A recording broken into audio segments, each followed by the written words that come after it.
Magandang araw po sa lahat. This is Melvin once again and welcome back to my YouTube channel. Sa video pong ito ay i-review ko na naman po sa inyo ang isang cash loan app na ito. Ang pangalan po ng ulan na ito ay Support Loan App. But before that, may nag-request pala sa akin guys sa comment section na i-review ko raw ang FT Lending at Peso House. Ito po ang comment sa nag-request guys oh. Hi po Kuya Melvin, okay po si PXT i-compare sa karamihan ng mga ulas.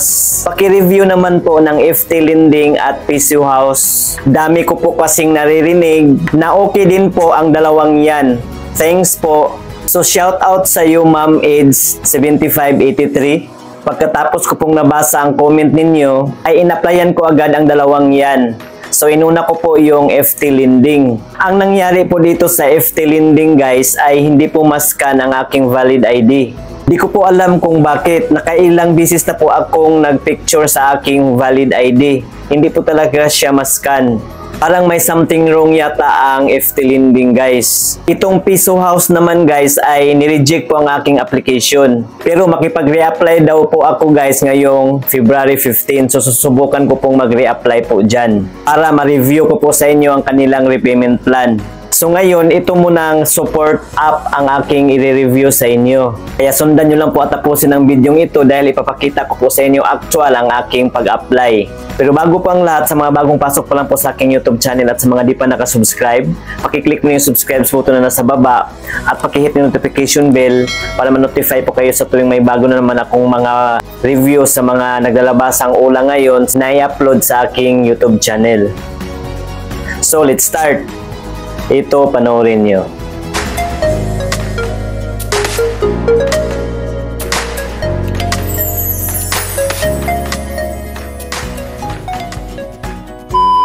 So ayan po guys, ito po yung ads ng Support Loan App na dumaan sa aking Facebook. So nang dumaan ito sa akin guys, ay hinanap ko agad sa Play Store. And then sinearch ko sa search bar, Support. At ito po siya guys, Support Safe Loan Online. At ang company name nito guys ay Excellent Era Lending Service Corporation.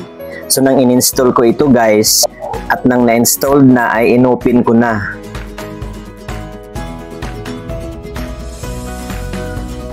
And then pinindot itong understood. And then nag-pop up itong kailangan nating i-allow.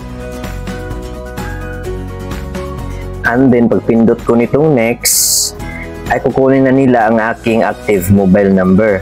Pagkatapos kong nilagyan ay pinindot itong send para ma-verify ang aking active mobile number. At pagkatapos kong nilagyan ng verification code ay pinindot ko na itong next. At ito na po yung nakalagay sa dashboard guys. Ang highest loan available daw ay 20,000 pesos. At ang interest rate daw ay as low as 0.06% per day. At ang loan term daw guys ay 120 days. So 4 months po yan. Kapag pindot ko nitong apply now, ay dito na simulang kukunin na nila ang aking basic information.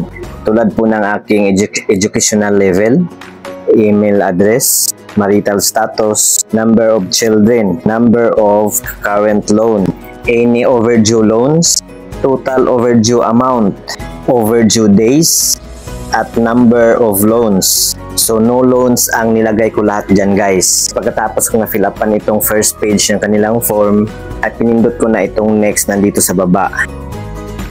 So sa next page po ng kanilang application form guys ay kukunin na nila ang ating work information. Tulad po ng ating job status, industry, company name, company address, company phone number, salary type, salary payday 1, salary payday 2, at ng ating monthly income. At pagkatapos kong na-fill upan lahat ito guys, ay pinindot ko na itong next na nasa baba.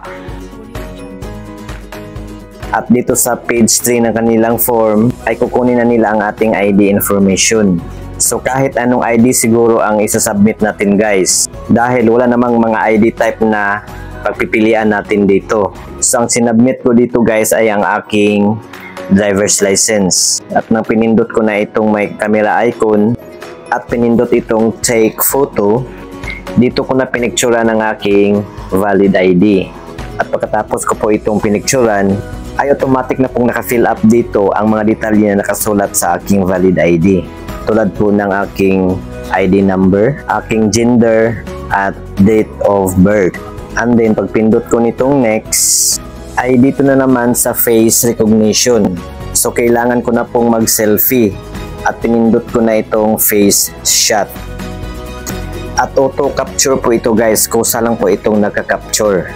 At pagkatapos ko mag-selfie, ito na po ang next, ang ating contact information or ang ating mga contact reference. So 3 contact person ang kinakailangan nila guys. At kailangan mga contact info na ilagay natin dito sa 3 ay ang mga contact info ng ating parents, couple, pwedeng ating children, ating brothers, pwede ring ating friend, colleagues, pwedeng others, or pwede ring ating mga sister.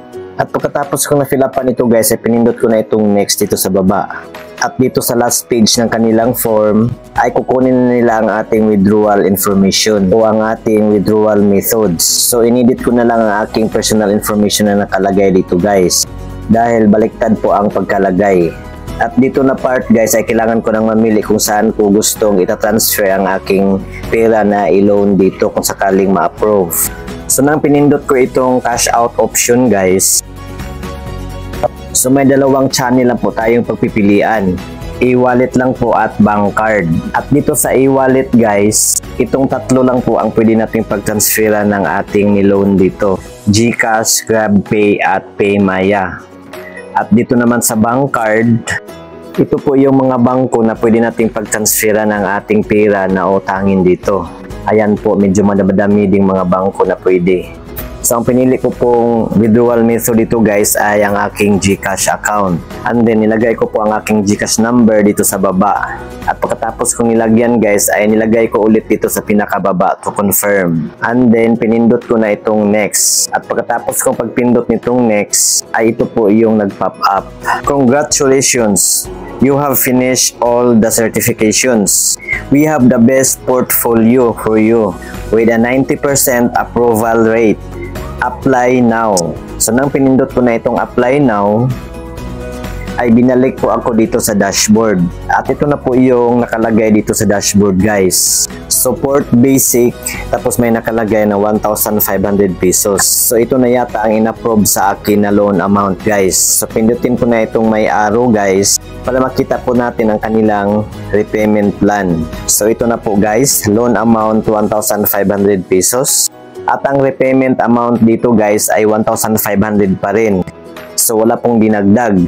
At ang loan period is 120 days. Kaya lang ang marireceive natin sa 1,500 pesos na utangin natin guys ay 930 pesos na lang. Nako, dito na naman tayo sa mga service fee. Napakalaki po, 570 pesos ang service fee. So yan po ang i-deduct sa ating 1,500 pesos. Kaya ang matatanggap na lang natin ay 930 pesos. At 2 terms daw natin yan babayaran. So tingnan natin ang kanilang repayment plan guys. I-click natin itong may arrow. So ito na po guys, 1,500 pesos ang ating repayment amount. Babawasan ng service fee na 570 pesos. So yan po ang marireceive natin is 930 pesos. At dahil 2 beses daw natin babayaran, so ang first installment date ay February 14, 2025. So 6 days lang po guys. Dahil February 8 po akong nag-apply nito. So after 6 days guys, kailangan mabayaran na natin itong 1,485 pesos. At ang naiwan na 15 pesos guys, yan na lang po ang babayaran natin sa second installment natin. Nako, wala nang pinag-iba ito sa mga loan shark. Kabilang na naman ito sa mga loan shark.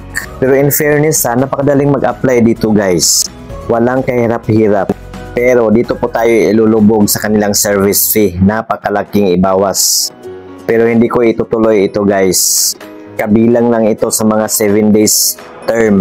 Ang maganda lang dito guys ay nagpapakita muna sila ng repayment plan bago sila mag-approve. Yung ibang cash loan app kasi, saka na natin makikita ang kanilang repayment plan after approval na.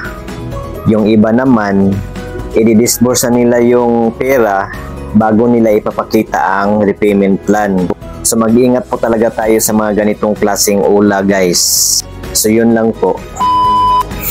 So yun lang po guys, mag-ingat po talaga tayo lagi sa mga naglalabasang mga ula ngayon para hindi po tayo malulubog lalo sa utang. So don't forget to like and share this video guys para ma-aware din po ang iba. Maraming salamat sa panonood. See you again sa next kong mga reviews. Goodbye. God bless us all.